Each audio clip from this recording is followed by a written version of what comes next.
bottom? At the bottom. No. Oh. Help it. You here, give it to me. I'll do it then. Okay. Right, Michael will do the donors and then Asher will go ahead with the shear. Okay, we gratefully acknowledge the contributions of those persons who who sponsor learning. A Year of Learning by Friends of Stephen Vigder, Simcha Melech, Ben Meir Leib Halevi. Friends of Marcy Kurtz in memory of her great niece, Leah Bracha Bas Rivka. Isaac and Evelyn Blacher in memory of his sister, Chaya Rachel Bas Itzer. Friends of Leonie Meiselman, Leah Sabra Bas Kanoch Zungu. 2 months of learning by Friends of Milton Miller in honor of his 83rd birthday. Month of learning, Chaim and Phyllis Reese in memory of his father, Mordechai ben Yom Tov Lipa. And a month of learning by Isaac and Evelyn Blocher in memory of his mother, Zistel Bas Chaim Yitzchak. Ruvain Zev and Susan Podolsky in memory of his mother, Fredel Bas Shraga Feivel. Phyllis and Chaim Reese in memory of her father, Pinchas ben Abraham, Rabbi Yankee and Malki Honig, memory of his sister, Chava Bas Harav Simcha ben Yomin, his brother, Tzvi Aaron Zev ben Harav Simcha ben Yomin, his father, Harav Simcha ben Yomin ben Rav Yosef Yitzchak, and her mother, Sosha Bas Chonya. Be Pizer in memory of her sister, Rita Greenberg. A week of learning, the family of Danny Shepetovsky in memory of their father and grandfather, Daniel ben Aaron Stovit. Marcia Freed and family in memory of Milton, Yitzchak Mordechai ben Abraham. And a day of learning, today's 21st. It is the 21st. Day of learning, Karen and Marty Moskowitz in memory of her father, Moshe Yosef ben Baruch Aaron. Gail and Milton Meller in memory of the father of Karen Moskowitz, Moshe Yosef ben Baruch Aaron. That's it. Okay, now you start. All right. Okay. We are at this point continuing, of course, in the different lashonos of an eder. And among them, we had about 10 blot back that there is a lashon which one says kainam, in which one can seem to represent that he wants to asa everything like a carbon. Now, we were going to take a look at 2 different days. We're going to basically do it according to the run, but there is a machlokes exactly what that means when one says the following. Zok the Heilige Mishnah, kainam peres ha'elu olai. A person says that he wants the fruits, these specific fruits, to be usher upon him, or in a slightly different lashon, kainam heim al pi. Basically the same idea, but using the word kainam, which generally represents something that should be similar to hegdish. And he says kainam heim lifi. Now, again, it's lifi or al pi. He is saying that he wants these particular pairs as a distinction of if you were to say, I want all figs to be usher. I want all apples to be usher. In this case, he's saying, I want these figs to be usher. I want these figs, these apples to be usher. What is the difference? So according to the way the Ran learns, the difference is this. When he says all, he can't be meaning a carbon because he's talking about every single fruit everywhere. He's not making a carbon out of every single fruit everywhere. What then must he be meaning? Must he mean? He must mean that he wants to answer a particular fruit that he simply says he doesn't want to eat. Certain people have an idea that have a minhag that it's something that they like very much. One thing that they like very much, they don't eat. They don't have to have everything. So there's one thing that they don't eat. So he decided he's not going to eat that. When he says, I don't want to eat these fruits, then he's talking more like a carbon. He's saying these particular fruits should be usher. Now, the halacha with the carbon is that the carbon and anything that comes from it, let's say it's an animal, an offspring, if it's if it's something that is hegdish, that's given in another way, a mincha or something like that, then anything that grows from it, if you take the grain and you plant it and it grows more grain, everything is usher all the way down. If you exchange it for money, then the money's usher too. So if he is now saying something that sounds like a carbon, then it and everything afterwards would be usher. And there will lie the distinction of the Mishnah in what the Mishnah is going to, the halachas of the Mishnah. So if he says any of these three lashonos, usher, he is usher. Since he said something that sounds very much like a carbon, is b'chayil chilufeyem, in the air exchange, if he goes ahead and he exchanges it for money. Of course, the Rishonim will talk about, is it he himself that's usher? What about if someone else exchanged it? Is that money usher for that other person? It's another question. But Lamaisa in the Mishnah was saying that b'geduleim, if he plants it and it grows additional fruit, all of that, or any additional growth, any of that is usher. And the Gemara will talk about different things. The Mishnah will continue with different types of seeds, different types of different methods of growing things. What about if he says sha'ani oichel?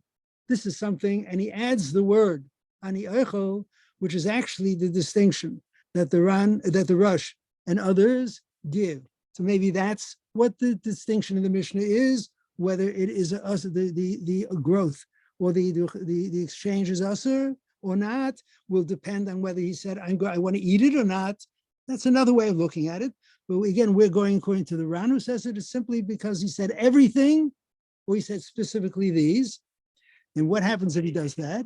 Then mutter b'chilufeya. Then he's mutter. Why? Because he didn't say he wants this to be like hegdish, which is usher by no all the way down the line. All he said is he wanted to be usher for this and this alone. And then since he wants it he says he wants it just for eating. Carbon is not included in that, and therefore is mutter b'chilufeim u'b'geduleim is mutter in both. Now, for this, we have to stop, put on our farmer's hat, and realize that there are different ways to grow things.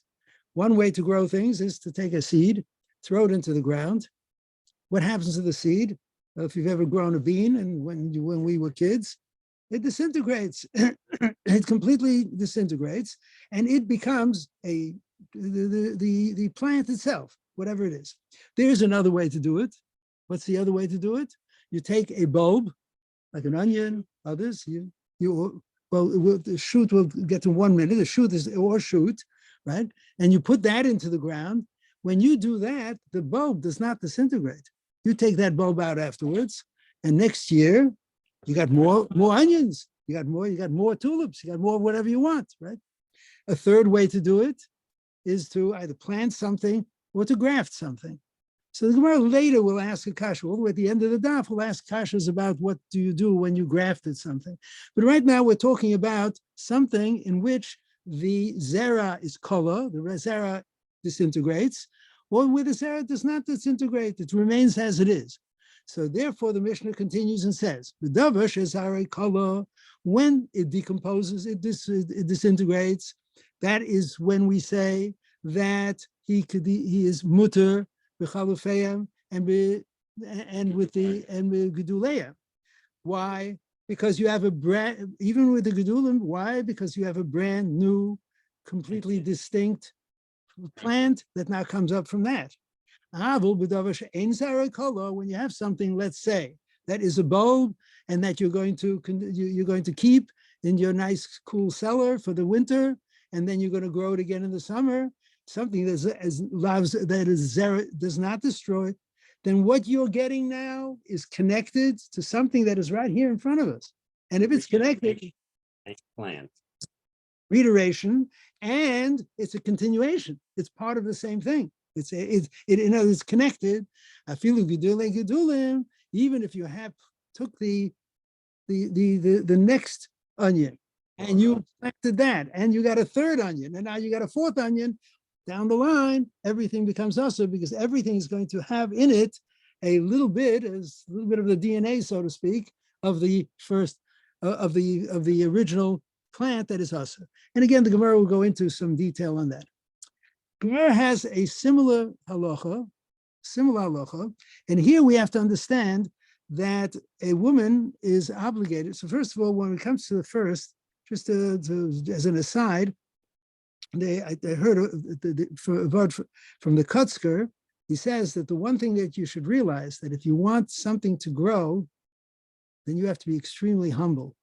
Something is going to grow well when the seed disintegrates. When you want that to happen. On the other hand, you have the other side of the coin is if you want your children to be like you and to grow and to become Yorei Shemayim and so on, then they have to be part, they have to realize that they are part of the original growth. They have to be part of it. And you have to understand that when it says, when we say every day, Bachurim v'gam b'sula, Zakenim im na'arim, the parallelism is off. It should say Bachurim v'gam b'sula, Zakenim im zakenas. What do you mean? That if the Bachurim v'gam b'sulas, if they want to achieve anything, they want to come to something, they have to realize they always have to have Zakenim in the Urim. That the Urim always have to connect themselves to the Zakenim. Okay, now we go into a little bit of Shalom Bayis issues. First of all, a person has to know that he has to, not only, there are certain things that the Torah obligates, She'era, Ksusay, Nosa, different things that the Torah obligates a husband to give to his wife, but is also, and those are obligations, but in general, just also as an aside, that a person has to know, that as the Rambam says, that a person has to treat his wife, Yosem Megufay, even more than himself. They say that Rav Shlomo Zalman Auerbach, when he went to his wife's levaya, he was heard to say that the one thing he did not have to do is he did not have to ask mechila. Did not have to. Can you imagine? They lived together for 60 years, whatever it was.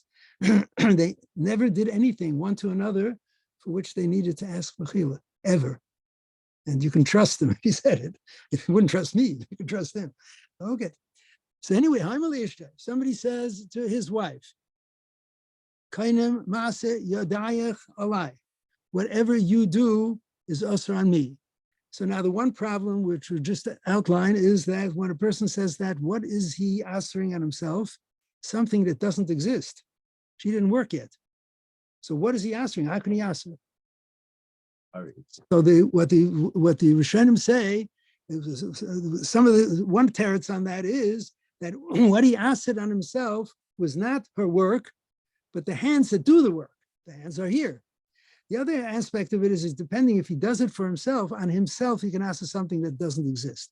I can ask for fruits. The fruits may not exist, but I can't eat those fruits even though they don't exist. I can't do it for someone else, but I can do it on myself. So at any rate, in this case, let's say it's for the Yadayim. He asks the work of her hands upon him. So she's going to do something.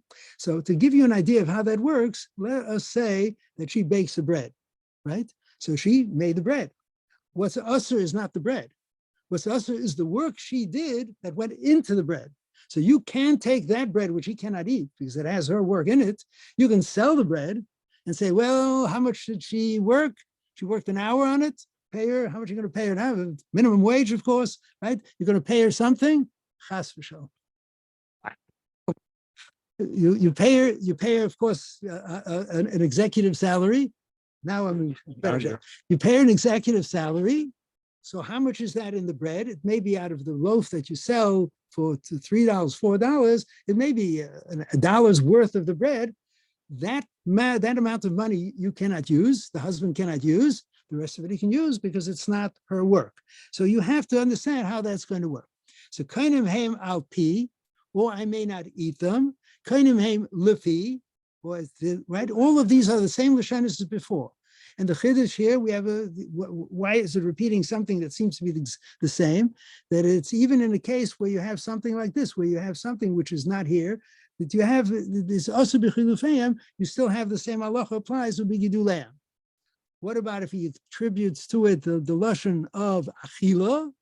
Then shani oichel, and in each of these cases, one should realize that the bach is gairis she'eni. not she'ani, but she'eni, right? That's the gist of the Bach throughout the Masechta, the Bach.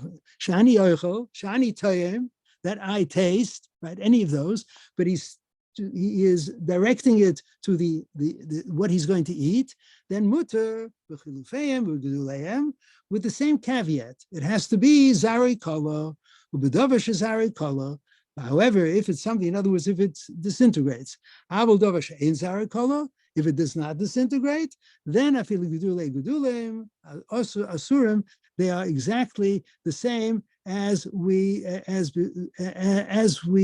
said before, that they usher on him, right? Very good. Okay. Yeah. Okay. Let's take a look at the next file in the Mishnah. He says as follows. He has a disagreement with his in-laws. He's not happy with his in-laws. Or he wants his wife, I guess, to work and to stay here and not visit her mother, right? In any one of these cases, and one has to remember to keep in the back of the mind that if you take a look at the Torah, when Adam Rishon, when his wife led him into a rather serious problem that we suffer from today, what happened? After all this happened, one would think that he would have taken her aside and given her a good mishaberach and all sorts of different things, the marriage counselor time. What he did is he called her Aim Kol Chai. He was very, very gentle and he understood what the story was, and he called her Aim Kol Chai. He was very nice to her. The same thing was true when, and similarly, it's a curious thing.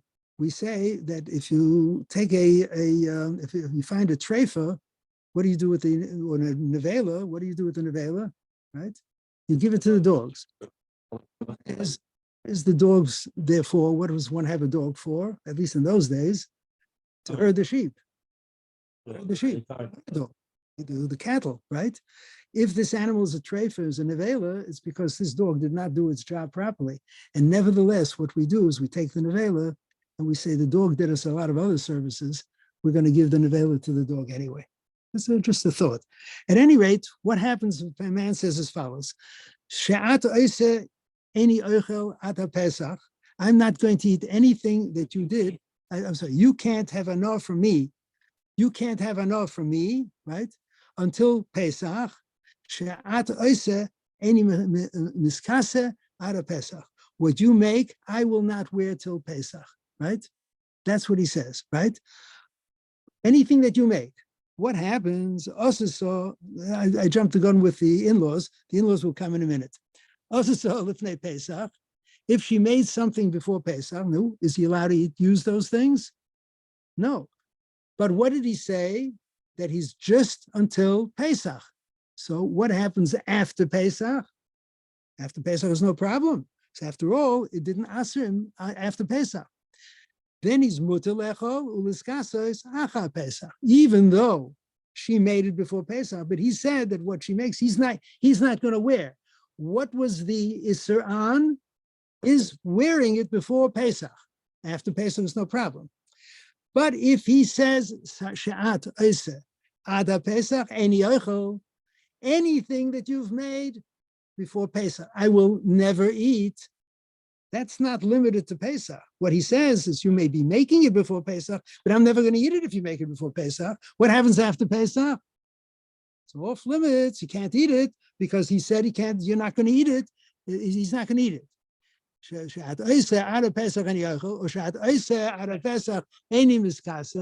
you knit me a nice sweater, I'm not going to wear it, right? He's not allowed to do it after Pesach as well. Okay. With that in mind, we have another instance with a husband. She says as follows, and for whatever reasons, Shat nehenis li ada Pesach, you may not have any hana from me. And again, we have to remember that he's chayiv in certain things. So what then can he aser her on? Those things that he's chayiv on, he can't aser, because we've already learned that if a person says that he's aser, let's say he made a deal with someone, right? He made a tanai, and he says the Tanai is also to him. It's not also to him. He's got to do it because he already said he's going to fulfill the Tanai. When a person gets married, take a look at your ksubas carefully. It's going to say very clearly that you're going to feed her, you're going to dress her, you're going to do certain things, and so on and so forth. Those things you have to do. What we're talking about here is the excess. There's certain things. You can ask her for a brief period where someone else can, but you can't do longer than. That we had before, that you can't do it for long periods of time. We had a question of, if a person feeds her, does he get paid for that feeding? Or does the person tell him, well, you fed her, that's your problem, not my, that's a separate thing that we learned earlier. What we're looking at now is when he says that the things that he is answering on her are excessive things. In other words, he has to feed her, but for a nice steak at, well, for those who live in the, for a nice steak at Hamburg. It's got to be Hamburg. So anyway, that he can't do. So that's what he's asking. On what condition? From now until Sukkot, what comes in between? Pesach, right? From to Sukkot, I'm not going, you can't have Hanoi for me till Pesach. If you go to your parents till Sukkot. Now think of what's happening. Can she have Hanoi for him till Pesach? Absolutely, yes. Because she hasn't violated. She hasn't done anything wrong. Not only hasn't she done anything wrong, but she hasn't gone to her, she can't, right? She can't, no problem at all. As soon as Pesach is over and she could go, the moment she goes, it can be 2 months after Pesach, all of a sudden, retroactively. All of that was us. So all of a sudden, everything she had enough from was us, right? She's over on Lo Yochel. She says she's got problems. Now, who has problems? Does he have problems or she have problems? She is the one who, why? Ordinarily, if someone puts an Isra on someone else, we have a kasha, who has to bring the carbon, gets the markets, right? In this case, she does. Why? Because she can prevent it. She has a position. Don't go to your parents' house and you don't get a problem. You don't have a problem. It's not something she has to do. So she can wiggle out of it by not doing it. If she's not, I'm sorry, you have a, I'm sorry? There is no. No, there's no kibbutz. Once a woman is married, there's no kibbutz. There's no kibbutz. Husband Cancels are both there. takes her, has her full attention. She has no kibbutz. Put that on her. Why not? She's saying that she can't have enough from him. This is why. Can I say that you can't? For visiting her parents? You can trove anything. Can I? No, he didn't. He did not. No. But stop. Time. He did not tell her not to have enough from her parents. He said that if she does, then she's usher on him. Go ahead and do it and be over the issur if she wants to.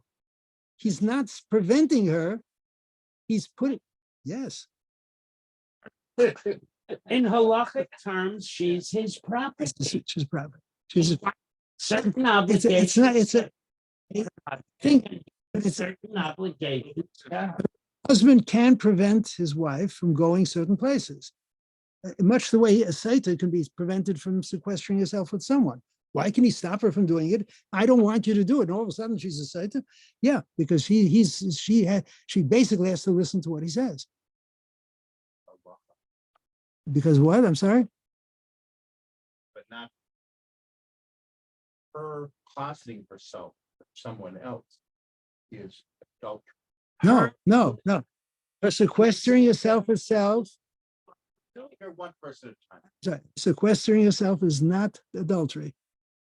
If she does it and he doesn't say anything, it's not an issur. It may be an issur of yichud, but it's not an issur of adultery. He doesn't have to not marry, not live with her. The children not. It's no problem. What happens is if they commit an act, then it's adultery. But if he tells her not to do it, then we are going to determine whether anything happened. That's a set. Okay. Has the right to forbid her. Sometimes you could stretch that too far. Yeah. That's a different question. You mentioned the Kutzka.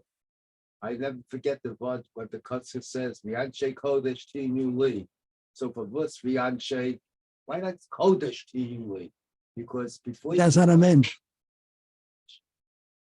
La'ilam yehei adam.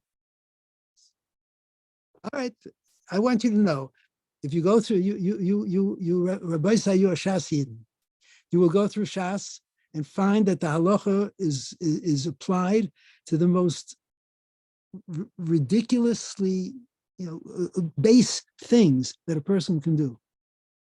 Because the Chachamim were, the Ish Tam, Yaakov Avinu was the Ish Tam, he was a Tam, but he was an Ish. He knew what was going on. The Chachamim knew everything about everything. He knew what people do, they knew what people shouldn't do, and what people do that is disgusting, and so on, and they applied halacha to it. That's the way it is. And you're right, the Dav Zayin Mensch. To do that, you have to learn Shas. Among other things, you have to learn Musar, Shas. All right, let me say weiter, okay? So this is what he said, just to review. He said that you can't have enough for me till Pesach if you go till Sukkot. Holcha lifnei Pesach, asur ba'anosa ad Pesach. Right? If she went before Pesach, she's also ba'ano from that minute until Pesach. Right? We go to the next daf. La'acha Pesach, if she went after why?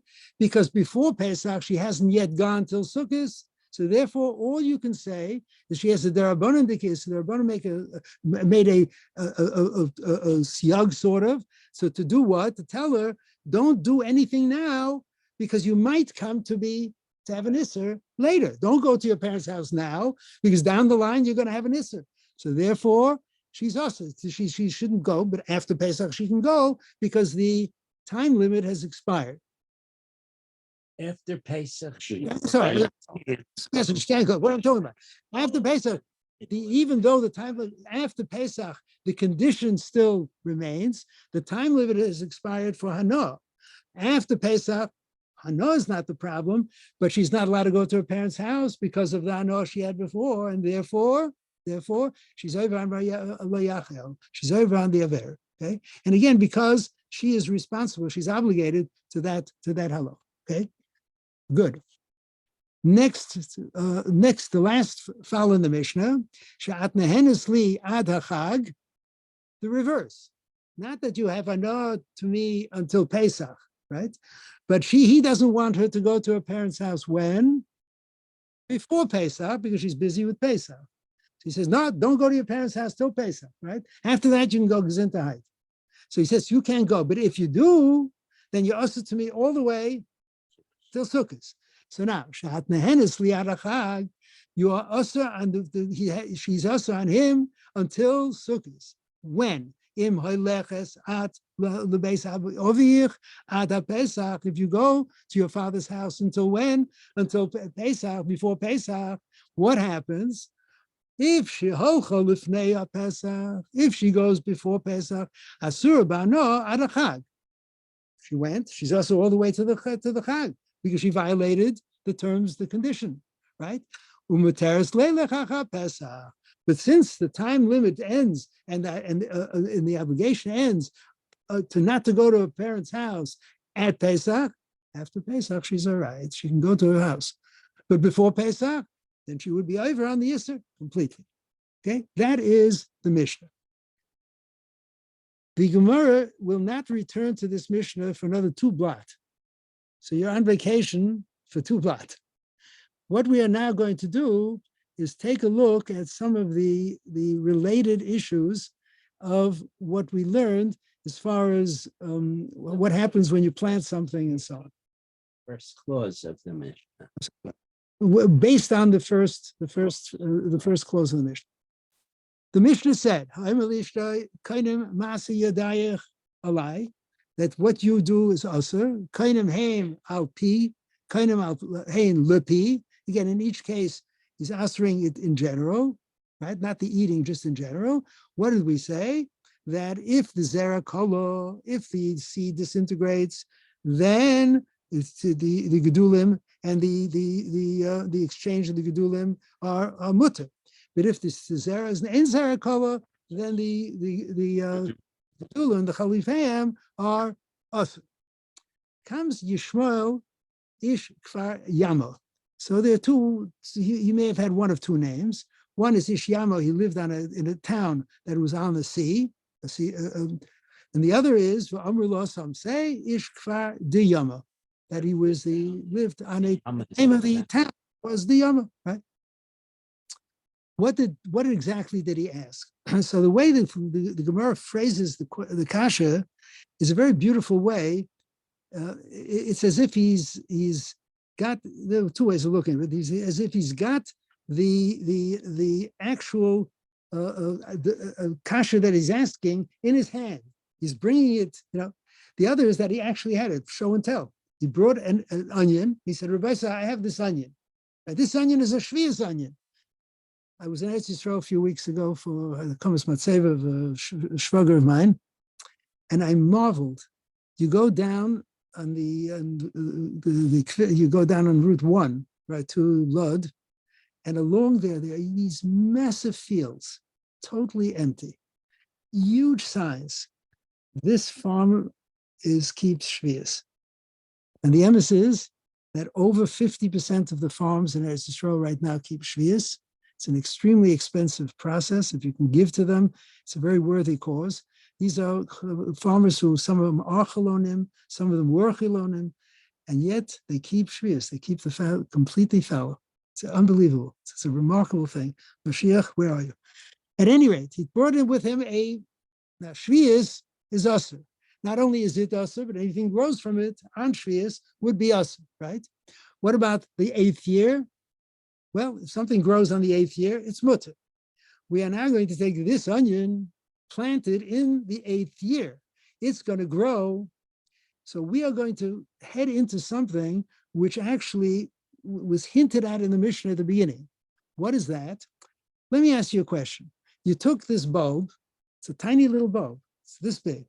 You put it in the ground and you got, first of all, the bulb itself grows. Secondly, you have onions that grow all over the place. How many onions grew? You grew 60 onions for your one onion. What does that sound like? Batul b'shishim, right? 200 in this case. In this case, it's going to be 100. It's truma. It's going to be truma. You're quite right. But we're going to talk about truma. But in the Mishnah, the top of the Mishnah will be 60. 60 times more. Why isn't it, right? So there's a machlokes why, but let me give you Rashi's pshat. Rashi's pshat is a very interesting pshat. He says why? Because it's davar sheyesh lo matirim. If you make a neder on something, right, down the line, you can go to a Rav and he'll be mad to you. Davar sheyesh lo matirim, it's not batul b'roiv. Never batul b'roiv, right? There's another, the Ran has another pshat, but we'll give this pshat. It's a very nice, okay, good. Now we're going to look at it, not from the point of anything having to do with a neder, but the point of shvius, right? And we're going to look at it from the point of truma as well. Let's take a look, okay? We're off and running, right? What did he ask? Hela biyada, he brought up in his hand, right? Batzal, a nice onion, she'akroi b'shvius. He uprooted it, he harvested it when? In the Shemitah year. Unatai b'shminis. And he replanted it when? In the 8th year. The Rabu Gidulav, and the growth increased ad ikaroi, all the way to the ali karoi, that the root, the entire thing Expanded and made new one. And it made new onions, right? And he says, Rabbi, I have the following kasha, right? Gidulav heter. The Gedulav, did they grow in Shemitah? No. Did they grow after Shemitah? Yes. So they're mutter, right? What about the Ikroi Asur? Is the bulb itself, does that remain Asur? Why? Because it was a Shemitah onion. Or do we say, Kivin, the Rabu Gidulav Me'ikaroi, since it grew so extensively over everything, and it's self-expanded, right? Oisan Gidule Heter, that which is a Gidule Heter, is Malin Es HaIsur. Does that now take the Isur? And does it make it a mutter? Does it make it mutter, right? I just want to tell you one thing, that if you go to someone, if somebody goes to a Rav, and he says to the Rav, listen, I have a little bit of milk that fell into my pot of my stew, my goulash, right? And the Rav says, how much? Well, the pot was this pot, I was having guests. How much milk? A few drops. Mutter also. What about if the person says, yeah, it's mutter, but I'm going to throw it out? Says the Bnei Yissaschar that you're not allowed to do that. Not allowed to do that. Why? He says, because if the Rebbeinu Shalom put into his Heilige Torah a heter to go ahead and eat something beroiv, you can't say, I don't want the Rebbeinu Shalom's heter, I'm going off and doing something else. It's not right, it's not fine. Very strong words, he says. I'll show it to you. No, not because of that. He doesn't say because of that. Not on that. He says you should not be mocked on that. I'll show you Bnei Yissaschar. It's because of the loss of money. He doesn't say because of that. He gives the reason, and he gives the reason because of the reason I gave a moment ago. Because if a Rav tells you that and he doesn't la halacha, you got to follow the halacha. I'll show you. The Rav, if you ask, then the Rav Paskins, you have to. I'm talking about a psak halacha. Okay, all right. At any rate, that's what the kasha I like. He asked it. So now, what does it say in Pirkei Avos? Masha ena yedea, omer ena yedea, right? Comes also Lakami the Ravami, came before Ravami, the Heilige Ravami, big time Chacham, I suspect, right? And he didn't know it. He didn't know a teretz. Didn't have a teretz for him, right? Also, Lakami the Rav Yitzchak Nafcha, he came before Rav Yitzchak Nafcha. Rav Yitzchak Nafcha had a very clever solution to it. Pashat Leimi Amin Ado. He answered him from the following: the Omer Rav Chanina Tirisa, Rav Chanina's Tirisa said, B'Shem Omer Rav Yanai, in the name of Rav Yanai, Matzel Shel Truma. Now here we have to change our tune because Truma isn't bottled b'shishim. It's bottled b'meya. It's bottled b'meya, right? So therefore, we're not going to have to, same thinking, the same logic, but we have to do it b'meya, not b'shishim. So okay, keep that in mind. There's truma shenitoi, that you now planted it. Can Yisrael eat the fruits that come out of this planting? Is he allowed to eat it? An onion. Can he eat the onions, right? The Rabu Gidula Ali Karoi, and you have more Gidulim Ali Karoi, is mutter. Look what they say. The halacha is that it's mutter. No, apply that to us, and that will tell you that this fine onion that Rabbi Yishmael had in his hand is mutter. Why not? Right? If here it says it's mutter. Amalei Rav Yirmiyah. Now Rav Yirmiyah, you should know in Shas was. I'm saying it in the kindest way. It was very argumentative. Sometimes, as a matter of fact, he was asked to leave the Beis Medrash. He was so argumentative. But he always had a solid bomb kasha, but he asked the kasha. He wasn't afraid to ask the kasha. Amalei Rav Yirmiyah. Rav Yirmiyah says to Rav Yitzchak Nafcha, the Itema Rav Zrika. Some say it was Rav Zrika who said it, not Rav Yirmiyah. Shavik Mar Trin. You're leaving two Amoraim who paskin one way. The Ovid Kechad. And you go, what happened to Rabim Lahatas? You go after the Rabbim, right? You don't go after the Yochid. Ma Niutrin, who are the two? The Amar Rabbi Avo, Rabbi Yochanan, Rabbi Avo said B'Shem Rabbi Yochanan, Yalda. Yalda in this case is not talking about a little girl. It's talking about a branch, a shoot, a branch. And what we're talking about here is the third way to grow things, which is what? See, a young tree, but in this case, because it's young. In this case, we're talking about a tree that was less than 3 years old. What's the halacha with the last tree? It's on. Arla? 4, I'm sorry. Then for the less than 4 years old, it's Arla. No, it's 3 years old. The 4th year, It's not their five. that's revived. We're talking about here that it would be Arla. But Arla, what's the problem? Arla is usher, and it's also anah. You can't have any anah from it, right? We have our problem over here. What did he do? Well, he used the 4th method of grafting, of growing something, which is to graft one thing to another. You graft a branch to another branch, right? He grafted it to a branch. The tree that he grafted it to was an old tree, no problem. And that's why, incidentally, one of the minhag to let a child's hair grow for 3 years is because of Arla. Ki Adam eitz hasada, you let the hair grow for 3 years, right?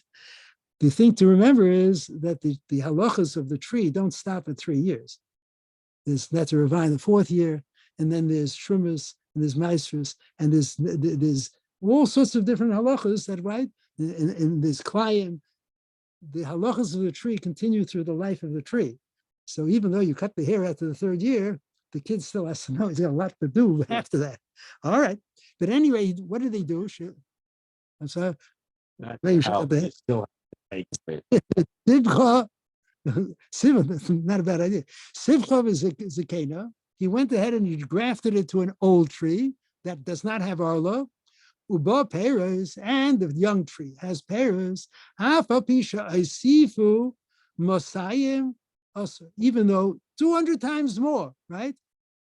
The arlo became why 1 in 200, right? 1 in 200, right? Nevertheless, right? It's also. What do you see? That it is us, right? Who else?